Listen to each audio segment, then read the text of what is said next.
Well, hello. Thank you for joining me, Christy Hiller. I am the Mass Life Coach, and today we're talking about breakups. They're hard. If it was easy, probably more people would do it. Honestly, these guys share their stories, and I hope you join us and learn by watching that you're not alone. They're not easy, but if they were supposed to work out, they would, and it's okay if they don't. Thank you for being here, and I hope you enjoy. Take care. Bye-bye. Welcome to Middle Age Still Single, the podcast. We have a full crew today. Let me introduce the guys and our special guest. Mitch, how are you, sir? I'm well. Thank you very much. Good tidings to all of you. Nas, how you doing today? Life is lovely. Life is lovely. All right. Nemo, what's going on, brother? Good. Another day, another $10,000 in the bank. Let's go. I'm ready. Let's go.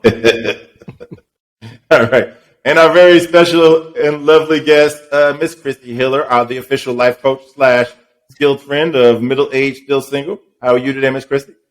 Great to be here again, boys. Great to be here again. All right. So today's topic, why did your last relationship end? And what did you learn from that experience? Why did your last relationship end? And what did you learn from that experience? We're going to start off with our leadoff hitter. Mr. Nas, you're up first. All right.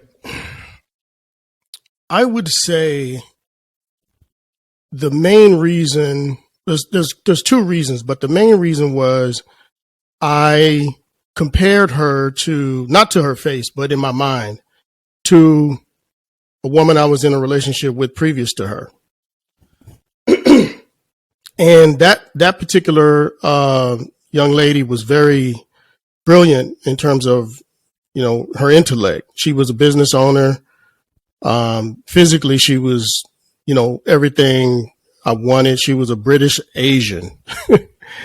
So she was like the bomb, right? We talked about the universe. We talked about all these different kinds of things. And then I got used to that. So when that relationship ended and I met the young lady I was in the last relationship with, I was hoping that I was comparing her to the experiences that I had with that other lady, which is a no-no. I understand that now. I didn't really know that that's why I was doing that. But turns out now in retrospect, I realized that that's exactly what I was doing. And so it was my fault I ended it because I just felt like, okay, we're just not compatible, mentally.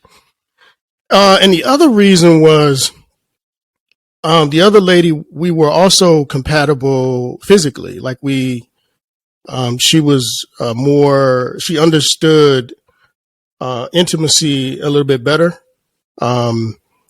So she was able to make me feel like I didn't have to always be the person who initiated intimacy. Like she always understood when to do that.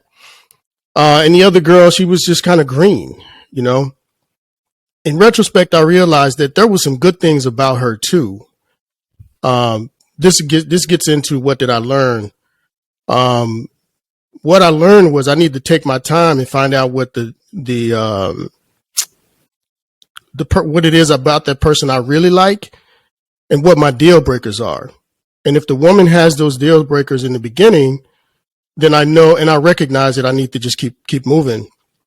And if she has a deal breaker that I don't like, and I stay, then I have to just deal with it. If there's something else about her, if the good in her outweighs the bad things, well, not bad, but the things in her that I felt like were not that compatible with me, then I should just focus on the good things and focus so much time on where she lacks. Because I could have taught her all the things that I wanted her to know, but I felt like she wasn't going to be able to do it. It was going to be something that I taught her and not something that was naturally a part of who she was.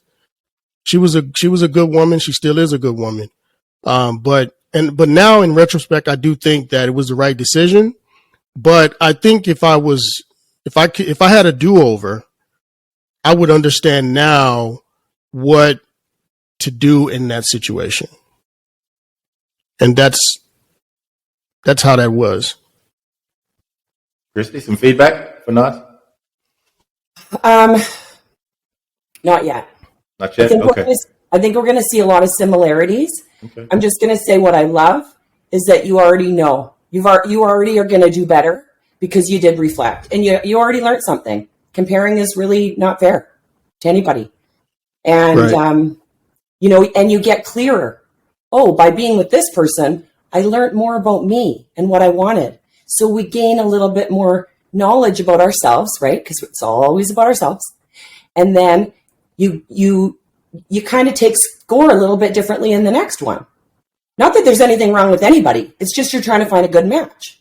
The more you know about yourself, Right. the more you know what you like and what you adore and what you know. So anyway, I want to keep it rolling. I could go on and on, but go to the next one. All right. Mitch, you're up, brother. So my last relationship ended last August. It was the third time. It was an on again, off again, 6 to 6.5 year thing that we kept trying. We loved each other. We respected each other. But I live in California, Central California, and she lives in just outside of Vancouver, Canada. And 900 miles apart is further than it feels like when you're in a relationship. It's much further. I mean, we talked every day. She's a phenomenal, intelligent person with a drive and determination that is unrivaled by anyone I've ever met. She's just go, go, go, 1,000% all the time, which, by the way, can be a problem as well. You know, it's great in business if you've got that kind of drive, but you've got to turn off the jets once in a while and slow it down. But it was just back and forth and back and forth. And as I got more stressed out for my life being in California, and her life got stressed out for what was going on. She's a single mom of 2 young ladies, and unfortunately for the young ladies, the father is still in their life, and that causes a problem with all 3 of them. And then I was having to mitigate those mood swings that the ex was creating, and it just got old. When I get in a position like that, I take a weekend away, I run away, or I fly somewhere, or I take a vacation. And COVID didn't stop me from doing that, and that caused some heated debates between her and I. But no, she's really, and I still believe this. I think she's an amazing, wonderful, great person. She's just not my amazing, wonderful, great person. I wish her well, but what I won't do again is I won't date a woman with children still in the house. It's not that I have a problem with children. I don't have a problem with a woman with a child. I mean, the single mom drive is unbelievable, and I highly respect it. But it's the ex. It's the ex that's still involved, and they create a wedge, and some of them do it on purpose, and there's no reason for it. And I don't want to be in that situation. And being that far away from someone doesn't make sense. You're in a relationship for companionship, and there was no companionship. Talking on the phone every day is not companionship. It's communication, but it's not companionship. So I believe that they actually have to be in the same town, close enough that you can drive to every day. I mean, long distance would be the most I would do would be an hour away, right? But even that in everyday life gets a little bit old. So somewhere closer to home, or someone closer to the retirement village I pick in a foreign country. We'll see. Time remains to be seen. Ms. Christie, any feedback for Mitch? Okay, so again, you guys can see this gained you more clarity. And, Mitch, I have to say, I've also done long distance. I think I did long distance a lot in my life. I think part of that was a little bit of my fear of commitment, like the 1 foot in, 1 foot out. But long distance can be great, but sometimes we have to understand it is circumstantial. And sometimes we can meet the right person at the wrong time. And again, it's just, this is all going to be about what lessons have we learned to move forward. And Mitch, man, this is why it's so important, especially a blended family. The skills we need to create an atmosphere of healing and moving forward, and like this whole unique, conscious uncoupling that they're talking about. It's so true. And for those darling children, it's even more important. It was more important that that family got their shit together before you even entered the picture, because look at all the stress it caused you. So it is essential we all learn the skills to be better, not only in relationship, but ending them. So that's kind of why we're talking about this today. Yeah. Was not a good ending because it had to be on the phone, right? And that's no way to end any relationship. And it's just kind of the way it worked out, because I couldn't fly all the way up there just to end it. So yeah, the ending is a skill set, and I don't think most people have it or even want it for that matter. Yep. Right. So the last semblance of a relationship that I had was about 6 years ago, and we met at a speed dating event. We had a ton in common. She was really, really smart girl. She was from New York, like I am, and she was actually an only child, like myself. And she, even though we weren't the same race, we even had really the same taste in music, which was great, which is a lot of fun. And she was really easy to spend time with, and everything was good. We were good for about 6 months. She had the same type of needs that I have. Like, I don't necessarily need to see a person every day. Like once or twice a week is usually good for me. I need, I talk to her every night and we have a conversation. She would keep me, I commute a long way to work and at night. And so she would call me every night and we'd have good discussions, and the conversations were great. We got to about 5 or 6 months, and I guess part of it was she really couldn't tell her family about me because she came from a different culture. So that was a bit of an issue. But I also think that she just, she was dealing with some stuff, and, during our downtime and our intimate time, she told me some stuff about, the way she was raised and stuff like that. And she had some substance problems. But she was a college professor and really smart and really easy to talk to. And one day, literally out of the blue, she just kind of was like, "Hey, yeah, we're not doing very well." I'm like, "Okay." It was really news to me that we weren't doing very well. And, she sent me an email and she discussed it, and, it seemed like, she was just, at that point, she was just really looking for a way to get out, maybe to avoid or whatever. And then, she wanted to meet face to face so we could talk about it. And, she had no flex to it. And, she wanted, she said, "Well, what about a friendship?" I'm like, "No, I'm not really that guy. I have friends, and I'm not that guy that I'm going to want to talk to you about, the other guys that you're seeing. That's just not my idea of a friendship, at that point, I didn't really want to have a friendship. And then, and so that was the way it ended. It didn't end all that well. I thought it was great. I didn't know, to be honest with you, still to this day, I don't really know why it ended, why she ended it. But what I learned was at that point was that maybe I'm just not built for relationships, to be honest with you. Because at that point, let me tell you, Christy, so at that point, I was the best man that I had ever been with a woman, as far as being sensitive to the needs and fixing the things that I thought needed to be corrected, and, supportive. I learned how to just listen. I learned how to, not try to rescue her. So I felt at that point I was the best I'd ever been as far as being a man or half of a couple.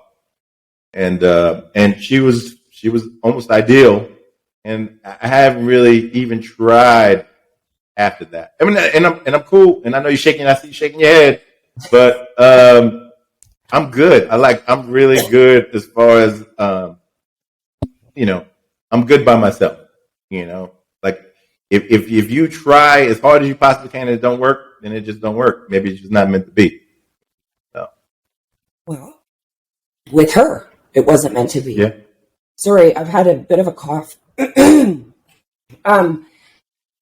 Yeah, so, it's a great example of don't use one example to wreck the future. Like, that was just one woman. And we're not all going to mesh. And that's the purpose of dating. You don't date and then think they're the one. You date and you find out if there's somebody you're compatible with. And the whole thing about you didn't even know there was a problem. You're not alone.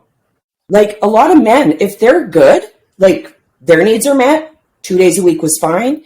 But if you're not paying attention to what she's saying, it might go right over your head. And then she just up and leaves. And you were like, what? I thought we were cool. Well, you were cool. But she wasn't for some reason. And that's why, again, communication.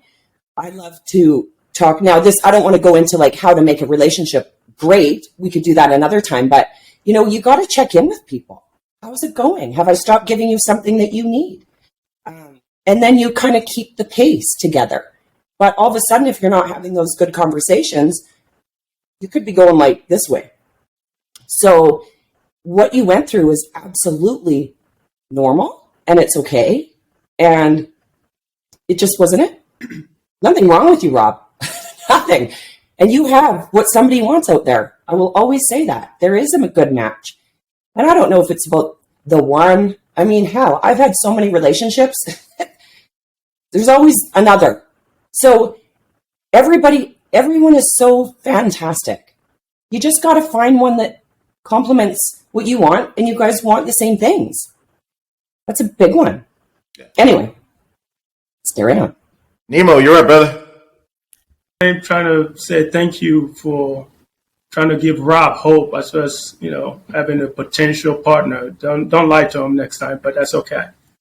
As far as my last experience, this was a couple of years ago. I was very focused on my career. So I took a lot of risk. When it comes to business, I gamble, I take risk. And I took a lot of risk during that time period.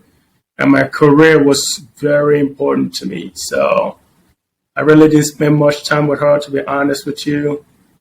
She means a lot to me, but I think I took her for granted because my career just came first. I was not going to be denied in any way. I wanted to be successful in everything I do, so I didn't communicate with her at all, to be honest with you. And she tried her best to always, be by my side and talk to me. And she gets emotional, and I'm not very emotional. But now, if you ask the crew, I'm very sensitive. I think I got that from her. So, but long story short, my career was just more important than anything else. And I haven't been in a relationship for the past couple of years. But now my career is kind of settled down, and but she's with somebody else now. She's happily married, I guess, with somebody. She has kids, so I still have good communication with her. But I just think one of the things I learned from that was my communication. If I would have talked to her, I think I don't know if it would have worked out, but I think it would have been better. So we're in good terms now. So that's all I got on that. Okay. Well, Nemo, I think, again, it's important for us to understand where we are in life and what we're wanting. And I think that's why it's a really good, important question when you're dating people to say, like, where are you at in life and what are your expectations of this relationship? Because especially men, I mean, you guys go through different, and career is so important. And when you're striving like that, it's important to understand the kind of woman you're going to need. You're going to need a woman that has a big life of her own. It's going to have to work for both of you. You got to make agreements on, okay, what would realistically be enough time to spend together? And then for her, if she would have been like, no, I need more than 3 days a week. And you're like, dude, I can give you 1 day. It's clear. And it's not personal, right? We just have to be honest. And we have to be clear about what we want and why we want it. So I think when we talk about, ending a relationship, so we all know all relationships that end hurt. Okay. It's called heartbreak for a reason.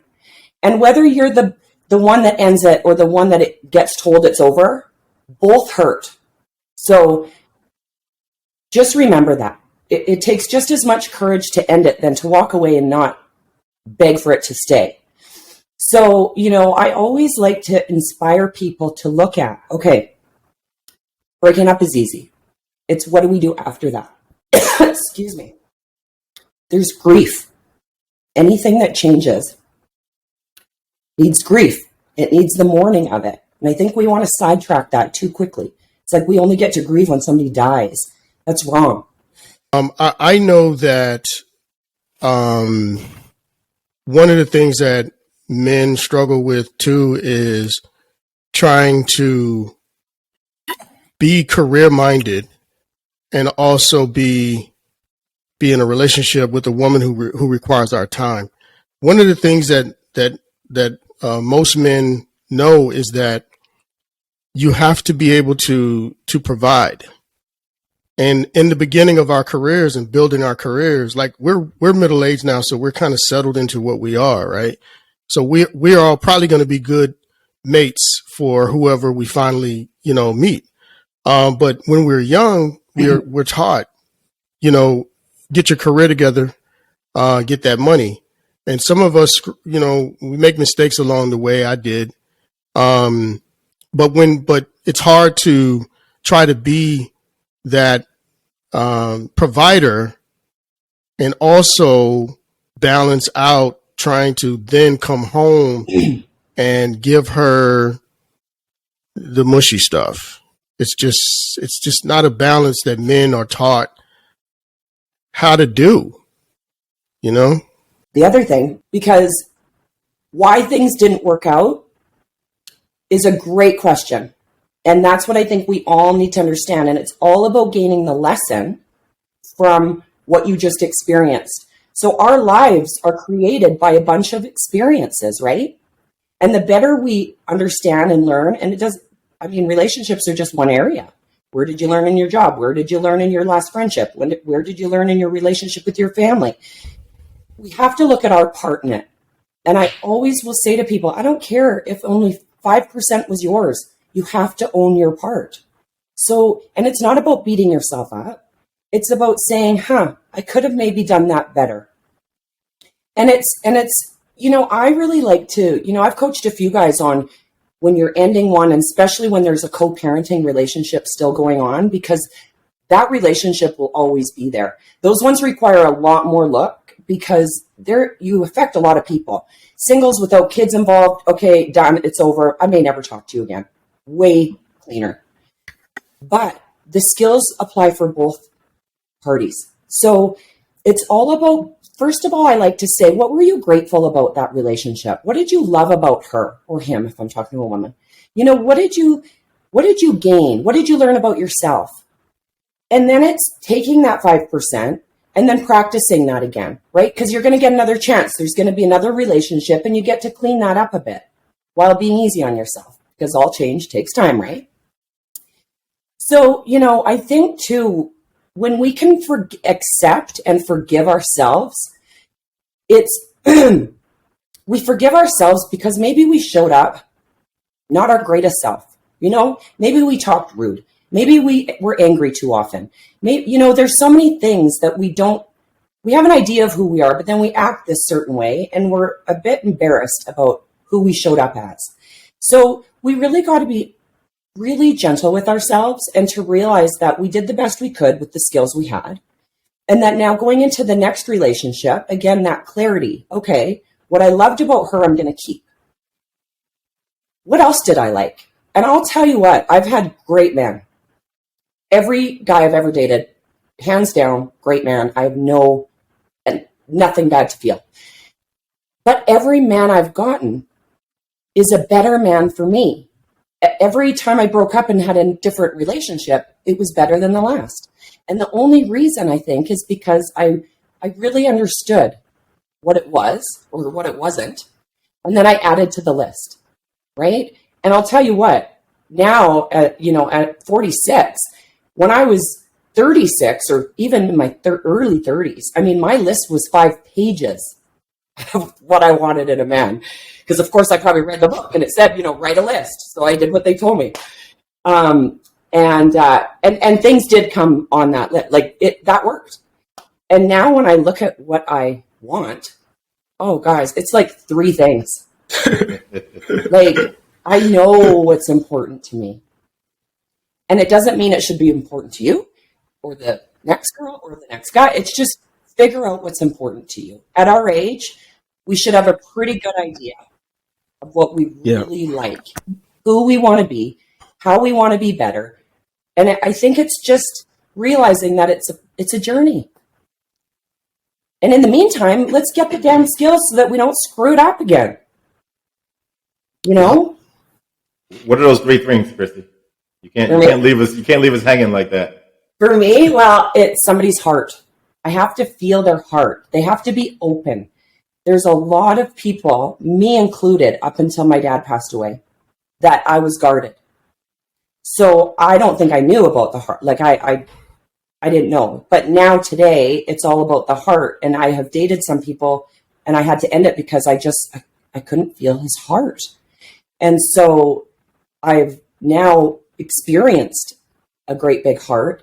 And I'm telling you, it allows me to forgive so many things. He's not perfect. We're not perfect. I'm not perfect. But he has that thing. And then, of course, to me, chemistry is super, super important. Like, I need to want you. Like, super important. And I think the other one is just that they're kind, that they're a good person. They treat other people well. They're respected.